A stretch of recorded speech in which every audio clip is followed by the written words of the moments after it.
పరమాచార్య స్వామివారికి 3 సంవత్సరాల వయసున్నప్పుడు జరిగిన మహోత్కృష్టమైన సంఘటన ఇది. స్వామినాథన్ అనే పూర్వాశ్రమ నామం గల 3 సంవత్సరాల బాలుడు ఒకరోజు తన తల్లిదండ్రులతో కలిసి నిద్రిస్తున్న సమయంలో వీరు ఉంటున్న ఇంటి పక్కన ఇంట్లో పెద్ద అలజడి వినిపించింది.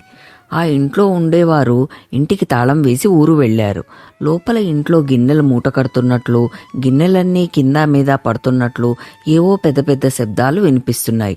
ఇంట్లోకి ఎవరో దొంగలు ప్రవేశించి ఉంటారు, వాళ్లే సామానంతటినీ మూట కట్టేస్తున్నారని వీధిలోని వారు అనుకుని తమకు తోచిన ఆయుధాన్ని కర్ర, తాడు, రాయి ఇలా తలా ఒకటి తీసుకొని ఆ తలుపులు పగలగొట్టి లోపలున్న దొంగల్ని పట్టుకుందామని వెళ్లారు. తలుపులు పగలగొట్టి చూసేసరికి లోపల ఒక పిల్లి గిన్నెలో తల ఇరుక్కొని తల అందుట్లోంచి రాక బెదిరిపోయి అటూ ఇటూ పరిగెడుతోంది. విషయం అర్థమైన అక్కడి వాళ్ళు పిల్లిని మొత్తానికి పట్టుకొని అతి కష్టం మీద దాని తలని గిన్నెలోంచి తీసేశారు. పిల్లి వెళ్ళిపోయింది. ఈ విషయం గురించి ఊర్లో జనం చాలా రోజులు చెప్పుకొని నవ్వుకునేవారు. కానీ ఆ 3 సంవత్సరాల స్వామినాథన్కి మాత్రం ఈ సంఘటన ఒక మహోన్నతమైన ఆలోచనకి దారితీసింది. సమస్త మానవాళి ఆశ అనబడేటువంటి పాత్రలో ఇలాగే ఇరుక్కొని దారి తెన్ను తెలియక కొట్టుకుంటున్నారు. ఈనాడు పిల్లికి జరిగింది నా జీవితానికి పెద్ద తేడా ఏం లేదు.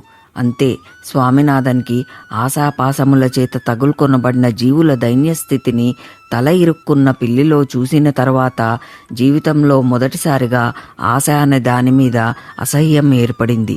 ఇది ఆయన జీవితంలో పెద్ద మలుపుకి కారణమయ్యింది. ఆ వయస్సు పిల్లలు ఆనందించే విషయం ఆ పిల్లవాడి జీవితంలో పెను మార్పుకి పునాది వేసింది.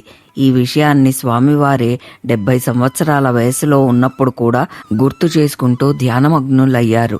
ఈ విషయాన్ని చెప్పిన 2 రోజులకి వారు విడిది చేసిన ఇంట్లో పిల్లి పాల కోసం వచ్చి గిన్నెలో తలపెట్టి గిన్నెలోంచి తల తీయలేక పరిగెత్తసాగింది. ఇది చూసిన అక్కడి శిష్యులు, ఇదెక్కడి విచిత్రం స్వామి, మొన్నటి రోజున మీరు ఈ విషయం మీద ఉపన్యాసం చెప్పారో లేదో మళ్ళీ ఈ రోజు ఇలా జరిగింది.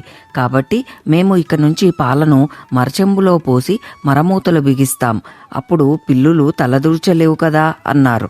దానికి పరమాచార్య స్వామివారు ఇలా అన్నారు, పాలను మరచెంబులో పెట్టి మరమూతలు బిగించకండి, వెడల్పాటి గిన్నెల్లో పాలను ఉంచండి, అవి కావలసినన్ని పాలు తాగి వెళ్ళిపోతాయి అన్నారు. పాలను ఎలా దాచుకుందామా అని శిష్యులు ఆలోచించారు. ఆశ్రమంలో స్వామివారితో పాటు ఉంటున్నంత మాత్రాన వైరాగ్యం లభిస్తుందని అనుకోవడం పొరపాటు. మహానుభావుల ఆలోచనలు ఎల్లప్పుడూ సర్వజీవుల పట్ల ఒకే రకమైన కారుణ్యంతో ఉంటాయి.